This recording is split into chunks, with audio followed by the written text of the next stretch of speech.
Sumainyo ang Panginoon. At sumaiyo rin. Ang mabuting balita ng Panginoon ayon kay San Marcos. Papuri sa iyo, Panginoon. Noong panahong iyon, nag-aayuno ang mga alagad ni Juan Bautista at ang mga Pariseo. May lumapit kay Jesus at nagtanong, "Bakit po nag-aayuno ang mga alagad ni Juan Bautista at ang mga alagad ng mga Pariseo, ngunit ang mga alagad ninyo'y hindi?" Sumagot si Jesus, "Makapag-aayuno ba ang mga panauhin sa kasalan samantalang kasama nila ang lalaking ikinasal? Hindi. Kapag wala na ang ikinasal, saka pa lamang sila mag-aayuno. Walang nagtatagpi ng bagong kayo sa lumang kasuotan.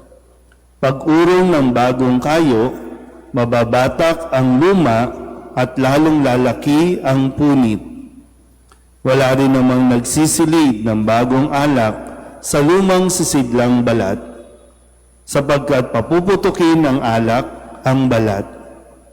Kapwa masasayang ang alak at ang sisidlan. Bagong alak, bagong sisidlang balat." Ang mabuting balita ng Panginoon. Pinupuri ka namin, Panginoong Hesukristo. Isang magandang gabi po sa inyong lahat. Ngayon po ay Lunes ng ikalawang linggo sa karaniwang panahon at matapos na sunod-sunod na kapistahan, pagdiriwang ang ating pong naranasan at mga ginawa. Ngayon ay yung sa ating altar para bang biglang luminis, biglang nawala yung mga kung ano-anong mga nakalagay dito, no? Pero maganda, ngayon na nagsisimula na tayo ulit sa mga karaniwang panahon at sabi ko nga, matapos yung napakarami nating gawain, kamusta naman tayo? Ano nangyari sa atin? Meron bang natutunan? Meron bang nagbago? O baka nagpagod lang tayo sa mga activities?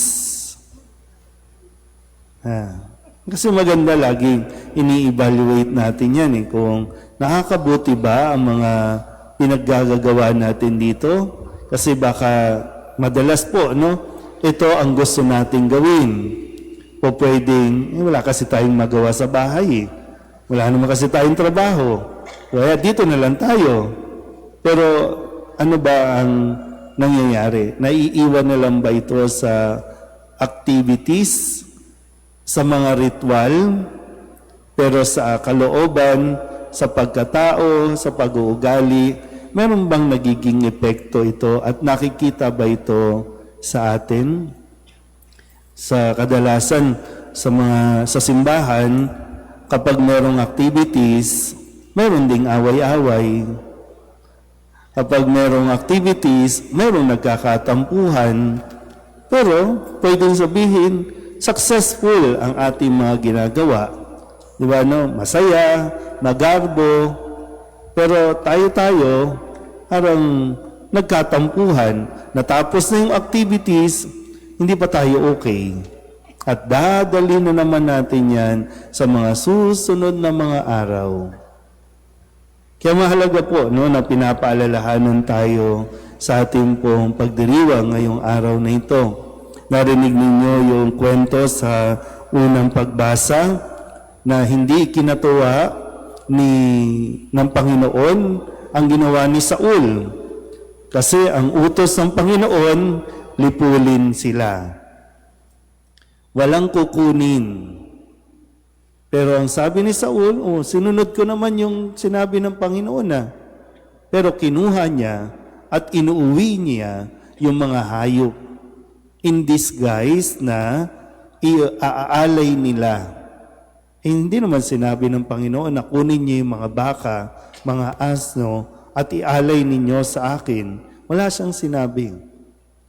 Kaya nga sabi dito, mahalaga po na maunawaan natin, higit na mahalaga ang pagsunod. kesa sa alay o mga handog. Higit na mahalaga ang pagsunod. So, kaya nga, ito bang mga ginagawa natin? Gusto ng Diyos o gusto lang natin? Kaya sabi ni Kristo sa ating ebanghelyo, walang nagtatagpi ng bagong kayo sa lumang kasuotan. Dapat bagong alak, dapat bagong sisidlan. So, kaya sabi ko kanina, anong nangyayari sa atin? Matapos ang lahat ng ito, may nagbabago ba o pinagtatagpi-tagpi lang natin? Kaya tayo din yung nahihirapan. Kasi sabi nga, di ba, isipin niyo, pag nababanat yung balat, yung balat, di ba, pag nababanat, masakit. Kaya tayo siguro nasasaktan kasi mayroong hindi tugma sa ating mga ginagawa, sa ating pag-uugali. Habang tayo ay naglilingkod, mayroon din tayong sinusuway na utos ng Diyos. Muli, sabi masigit na mahalaga ang pagsunod kaysa sa mga ritual na ating ginagawa. Amen.